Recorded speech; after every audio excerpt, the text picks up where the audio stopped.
Hello, everyone out there. This is Amanda, and I am back with our last, but certainly not least, 2020 board candidate interview, and that is with Kim Lundberg from Keller Williams. How are you, Kim?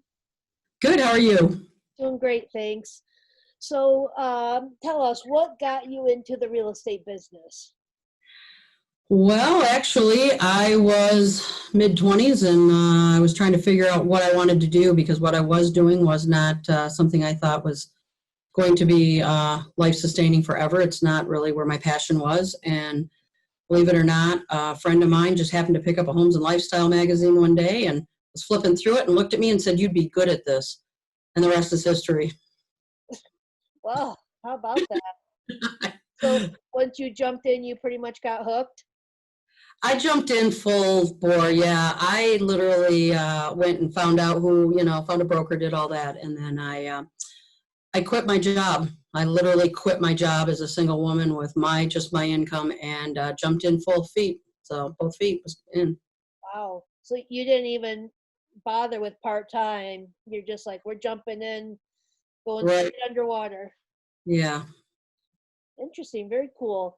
So, in addition to having a successful real estate career, you've also been very involved at the association. So can you tell us what all committees you've served on? Because I've lost track. Well, and so have I. So that's a tough question to answer because I can tell you I've been on and off the MLS committee for many, many years. I am sure there was other committees I've been on, but after 28 years, I really don't remember, to be honest with you.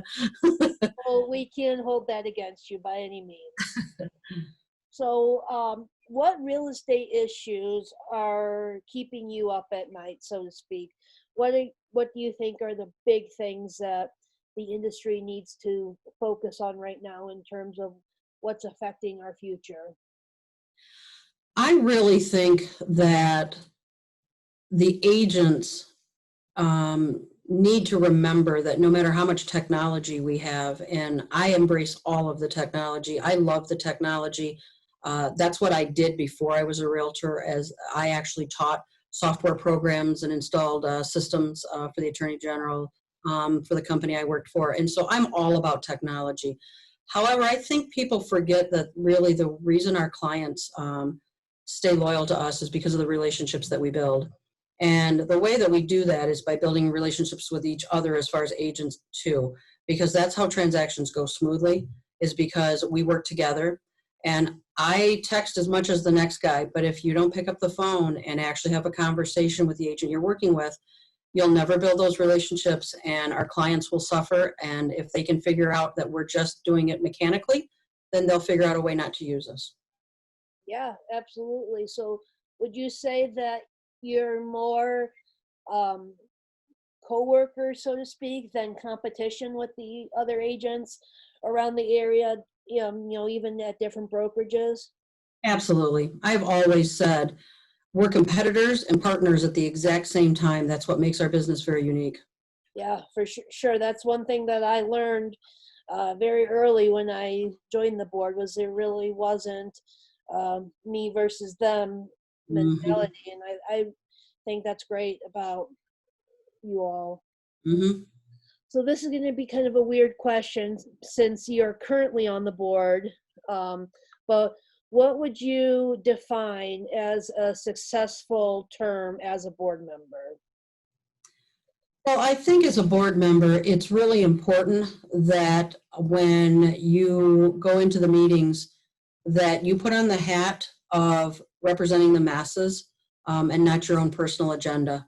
Because as an agent, and the fact that I'm doing this every day, there's certain things that obviously affect me differently than somebody else, and we all have that in our business.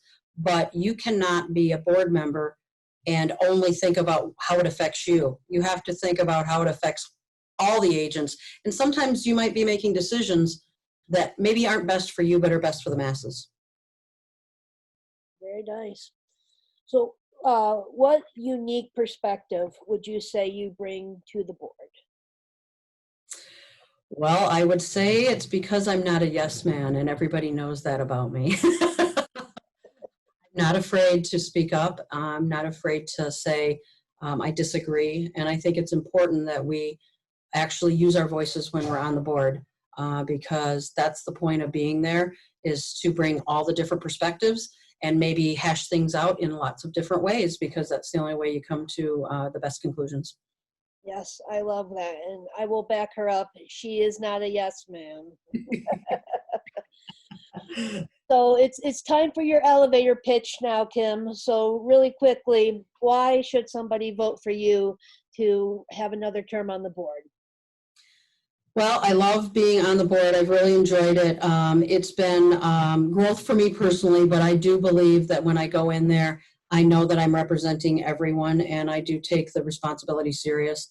It is something that I think that we do need people on the board that have some background, that actually have been in this business a while. And I've worked for several different companies, so I know what it is to be in some of the different camps, and maybe what people are thinking on different sides of town. So I really think it's important that that's who's on the board, and I think I fill that. Wonderful. Well, thank you so much for your time this morning, Kim. Ballots have been sent for board voting. If you have not received them, I will be resending them to all of the non-voters on Thursday. So please make sure you vote. If you've not received your ballot, let me know. Primary and secondary Realtor members are the eligible voters. So please, I want to make sure that everyone has a chance to have their voice heard. So let me know if you've not received that. And look forward to them this Thursday. Again, thank you, Kim, and we will talk later. Thank you. Bye-bye.